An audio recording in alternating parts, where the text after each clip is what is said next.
Masechet Psachim résumé du Daf Sadi Gimel. La Gemara ramène une braïta. Voici ceux qui sont repoussés au Pesach Sheni. Tous les genres de Tmeim, les Avim, les Avot, les Metzoreim, les Metzorot, donc tous ceux qui ont eu des écoulements ou de la lèpre, des Nidot ou leur mari, enfin ceux qui ont eu des relations avec elle, malheureusement. Donc tout cela, aussi bien hommes que femmes, sont repoussés au Pesach Sheni. De même, celui qui n'a pas fait le Pesach Rishon inconsciemment ou parce qu'il ne pouvait pas, ou consciemment, ou bien il était tamé ou il était loin, tout cela sont repoussés au Pesach Sheni.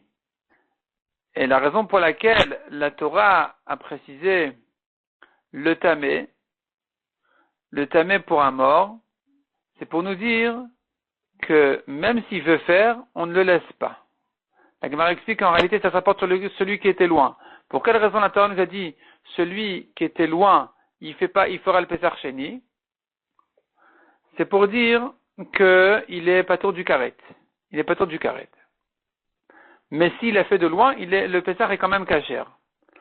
La Gemara ensuite déduit de cette braïta qu'une femme est repoussée au Pesach Sheni, elle a l'obligation de le faire au Pesach Sheni. La Gemara précise dessus qu'en réalité c'est une marloquette Tanaïm.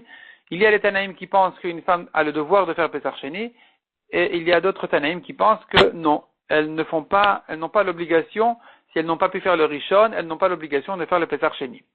La Gemara ensuite ramène une autre braïta qui dit marloquette entre trois Tanaïm.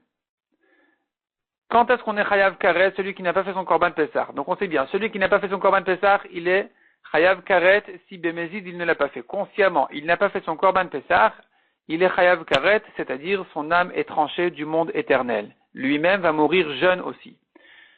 Là-dessus, nous avons trois avis. Nous avons un Rabbi qui dit que aussi bien si il était mézid au Pesach Rishon, que s'il était mézid au Pesach Sheni, il est chayav karet. Rabbi pense que le Pesach Sheni est une fête en soi, une raison en soi donc d'être chayav karet. Par exemple, un garçon qui devient bar mitzvah entre Pesach Rishon et Pesach Sheni fera le Pesach Sheni. Ou bien un goy qui s'est converti entre Pesach et Pesach Sheni, lui aussi devra faire son Pesach Sheni. Nous avons Rabbi Nathan, lui, qui pense que le chiyuv karet n'existe que sur le Pesach Rishon. Donc quelqu'un qui bémézide consciemment n'a pas fait son Pesach, même s'il fait le Pesach Sheni, il est chayav karet parce qu'il n'a pas fait le Pesach Rishon à temps. Le Pesach Sheni n'est pas un rattrapage, une correction du Pesach Rishon, c'est pas une réparation pour le Pesach Rishon, mais c'est quand même un complément. Donc il a le devoir de faire le Pesach Sheni, mais avec tout ça, malgré tout ça, puisqu'il était mézid au Pesach Rishon, c'est terminé, il est chayav karet même s'il a fait son Pesach Sheni. Cependant, Rabbi Nathan pense que le Pesach Sheni n'est pas une fête en soi, donc un bar mitzvah ou un ger ne fera pas le Pesach Sheni. C'est-à-dire s'il est devenu bar mitzvah entre Rishon et Sheni, ou il s'est converti entre les deux, il ne fait pas le Sheni. Nous avons un troisième Tana qui est Rabbi Hanania ben Akavia, lui dit un homme n'est chayav karet sur le Pesach Rishon uniquement que si il était mézid aussi au Pesach Sheni. Parce que le Pesach Sheni c'est vraiment une réparation au Pesach Rishon. La Gemara ramène toutes les drachot de tous ces trois Tanaïm là. Passons à la Mishnah suivante. La Mishnah dit qu'est-ce qu'on appelle un chemin loin? Un chemin loin, quelqu'un qui est trop loin de Yerushalayim, c'est-à-dire qu'il est à partir de la ville de Modi'im et plus loin que ça. Et cette distance-là, dans toutes les directions autour de Yerushalayim, c'est ça ce qu'on appelle loin, selon Rabbi Akiva. Rabbi Eliezer ne dit pas du tout. À partir du moment où il est en dehors de la Hazara, il s'appelle loin déjà. Et Rabbi aussi dit, d'ailleurs, c'est pour ça que la Torah a mis un point sur la lettre He du mot Rechoka, qui veut dire loin.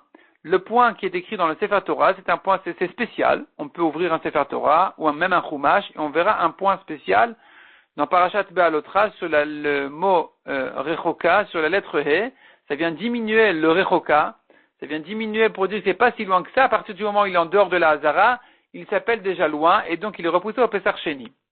La Gemara dit, Oula pense que la distance qu'il y a entre Modi'im et Yerushalayim, c'est 15 milines. La Gemara fait tout un calcul qui nous ramène à dire qu'un homme peut marcher depuis midi jusqu'au soir 15 milines. 1 mille, c'est environ 1 kilomètre.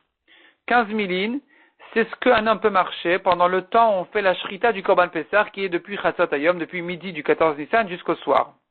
Et donc quelqu'un qui n'a pas pu arriver à temps pour la shrita du Pessah, parce qu'il était plus loin que ces 15 milines, c'est lui qu'on appelle loin, selon Oula. Rav Yehuda, lui, il pense que non, loin, c'est beaucoup plus loin que ça. Il faut dire qu'il ne pouvait même pas rentrer au moment où on mange du Korban Pessah. À partir du moment où il ne pouvait pas arriver même la nuit, donc il marche depuis midi jusqu'à la fin de la nuit, si on peut manger toute la nuit, ou jusqu'à minuit, selon ceux qui disent jusqu'à minuit qu'il faut manger le Pessah. Si pendant tout ce temps-là, toutes ces heures-là, il a marché, il n'est pas arrivé, c'est lui qu'on dit il est trop loin. Donc selon Rav Yehuda, Modim est bien plus loin que 15 millim de Yerushalayim. La Gemara amène une contradiction selon Oula et selon Rav Yehuda, qui ici Oula pense que tout dépend du moment de la shrita. Rav Yehuda dit non, ça dépend du moment de la achila, de manger. On voit ailleurs qu'ils disent le contraire, et la Gemara résout la contradiction selon Oula et selon Rav Yehuda, donc on maintient les choses comme ça. Selon Oula, 15 millim, c'est loin, parce qu'il ne veut pas arriver à temps pour la shrita, même s'il pourra arriver la nuit. Selon Rav Yehuda, 15 millim, c'est encore proche, il faut qu'il soit suffisamment loin pour qu'il ne puisse pas arriver à temps pour manger du Korban Pessah à temps.